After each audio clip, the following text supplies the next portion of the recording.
Hello, welcome to MOT 115, Healthcare in a Transcultural Environment. Today we're going to be talking about working with and without an interpreter in healthcare.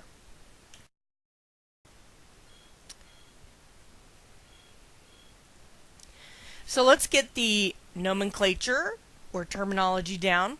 Interpreters work with spoken messages. Translators work with the written word. So a translator is more likely to take a book that's written in Portuguese and translate it into English, whereas an interpreter is the person who's going to be actually working with the healthcare professional in terms of working with someone whose English is not at the level where they can communicate effectively. There is no universal or national standard that exists for interpreters. And the basic role of the medical interpreter is to facilitate communication between people speaking different languages in a healthcare setting. Interpreters also often serve as a culture broker, that they can explain cultural illusions and Western medical expectations. They essentially link the two cultures. So if you have somebody, for example, who has come from somewhere in South America, Brazil, for example, they may not have the same expectations or experiences with the culture in the United States. So the interpreter would not only be helping both the healthcare provider and the patient communicate, but they're also reaching across those cultural lines to explain any phrases that don't have a straight equivalency in each other's languages.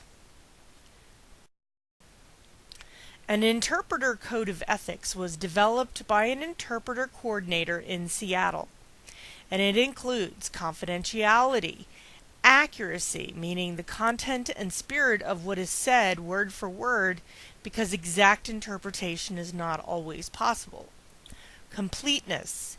It conveys a cultural framework. It is non-judgmental, and it does not influence the opinion of the patient. Additionally, it is ensuring a trusting and respectful relationship. If a conflict of interest exists, the interpreter should withdraw from the assignment. So, for example, if somebody comes in and they are from Saudi Arabia and they need someone who can speak their particular dialect, and you get somebody from the hospital who's an interpreter, and you find out that the interpreter, the tribe that they're from, hates the tribe that the patient is from, and that is absolutely a conflict of interest. So, sometimes it goes back to the old country kind of thing. Compensation, no tipping or favors. The compensation is just like any other fee for service. There's no sense of, well, if you come and do this, I will scratch your back, so to speak. Being honest about their skill sets, avoiding ethical violations, and practicing professionalism.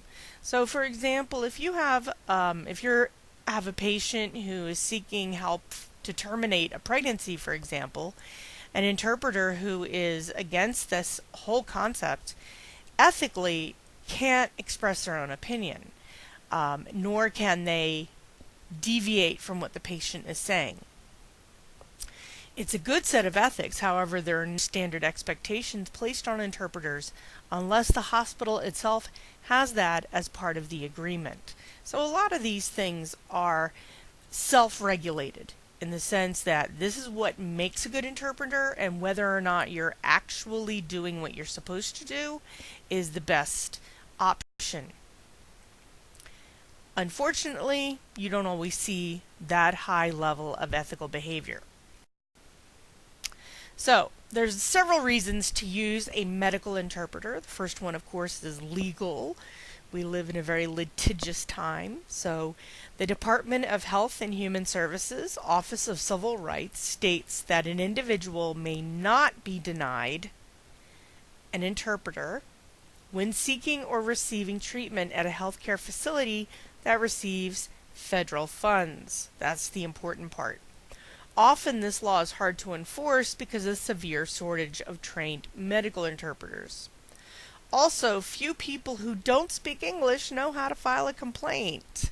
So it's kind of one of those catch-22s where, if you're, for example, let's say you come from Bulgaria and you only speak Bulgarian, and the clinic that you have gone to, there is nobody there who can help you with interpretation, nor do they offer you any other alternatives. You could sue. You could file a complaint. However, the issue becomes, again, you can't read English, you can't speak it, so how are you going to file a complaint? So it's kind of a snake eating its own tail problem. Then there's the quality of care. Miscommunication can result in misdiagnosing patients, non-compliance with treatment plans because they didn't understand the instructions. Patients agree to procedures without understanding the ramifications.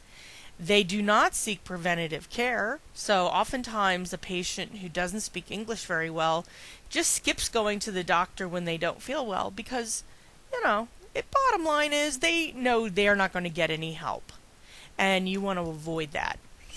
And lastly, experience severe frustration with the process. And again, really, if you've ever been to another country where you didn't speak the language, the frustration is very high because you're trying to pronounce words that you've looked up on the internet or in a book, and the person who is listening to you may not always be patient and may not always be helpful.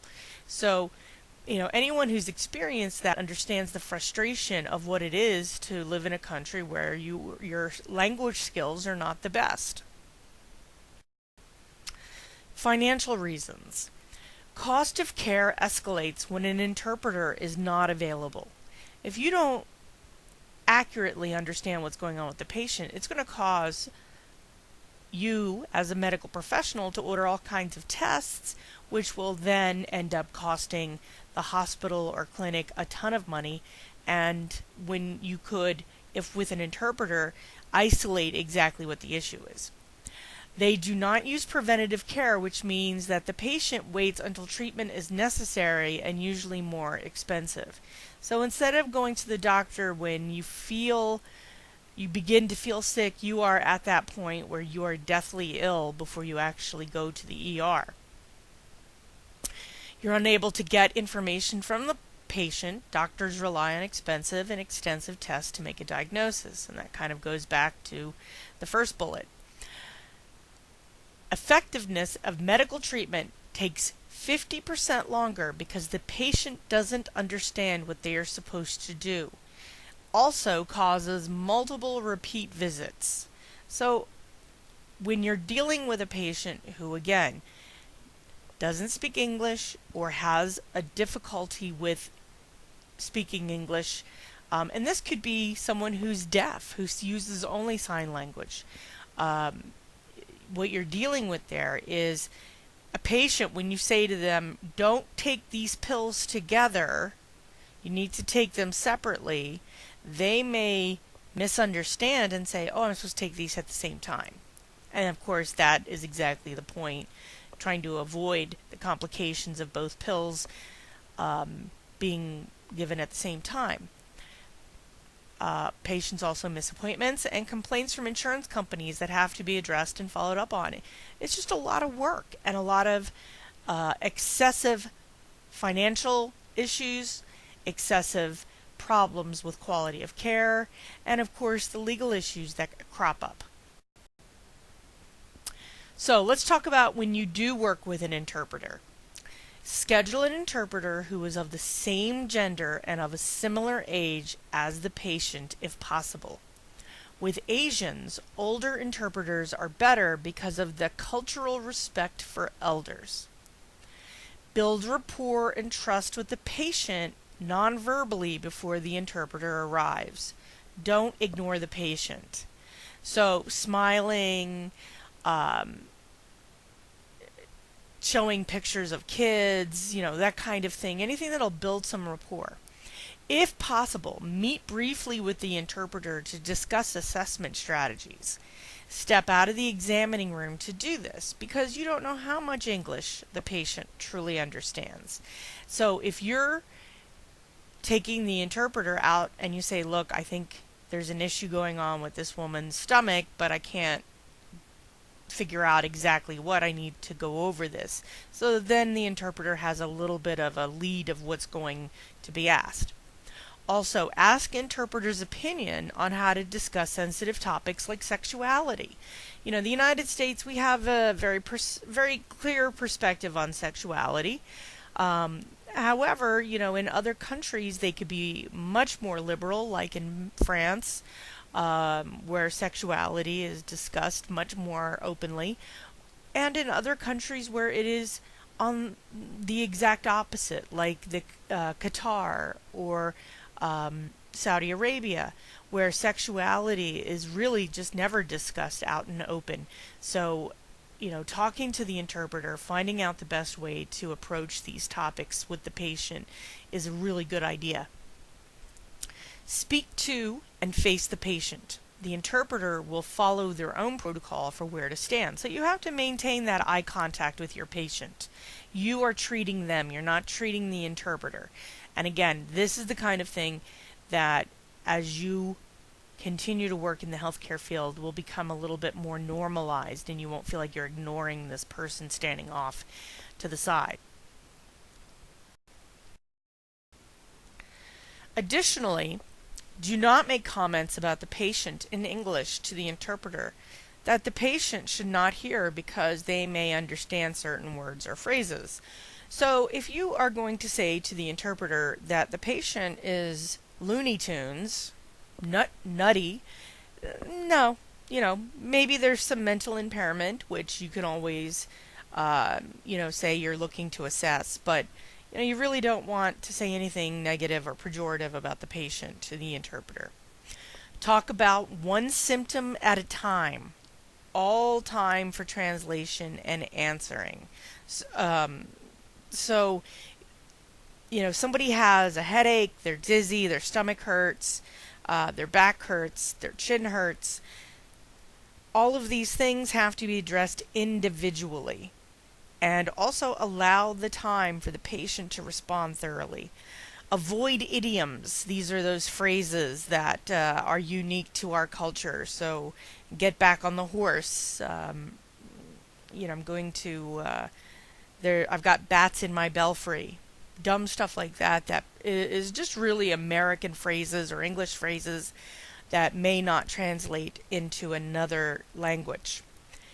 Pay attention to the patient's nonverbal body language and their tone of voice.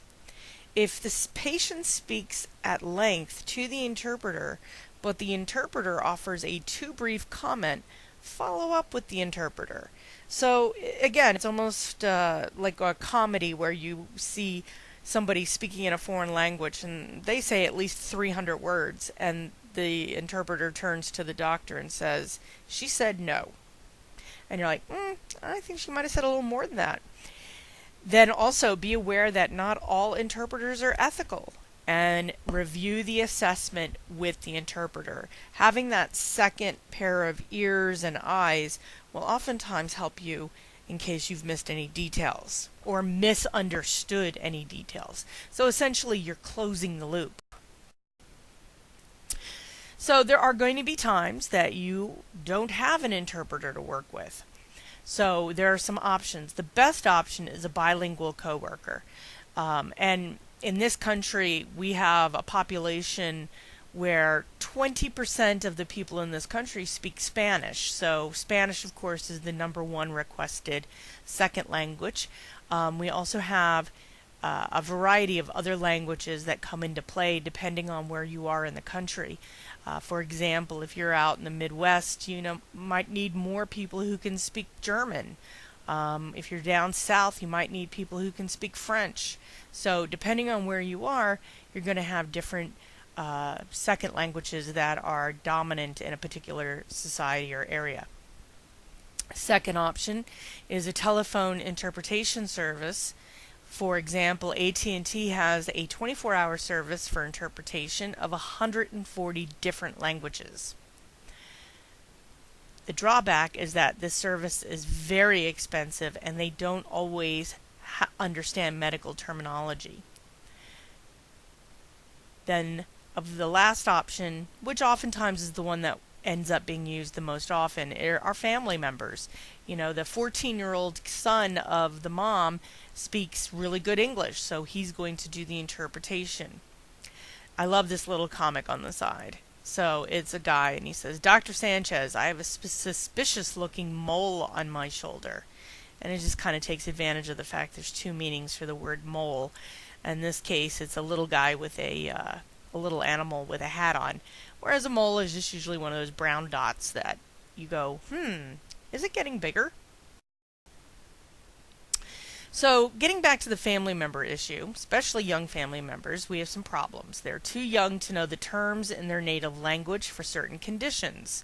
You know, if you have a 9-year-old boy and his mother is having problems with her menstrual cycle, pretty much this kid does not understand what is going on, so they may not really be able to communicate effectively.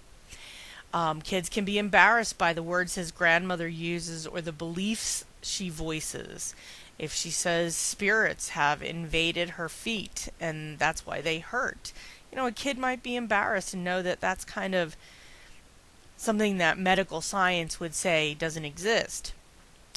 Also, family members may not interpret everything that is said.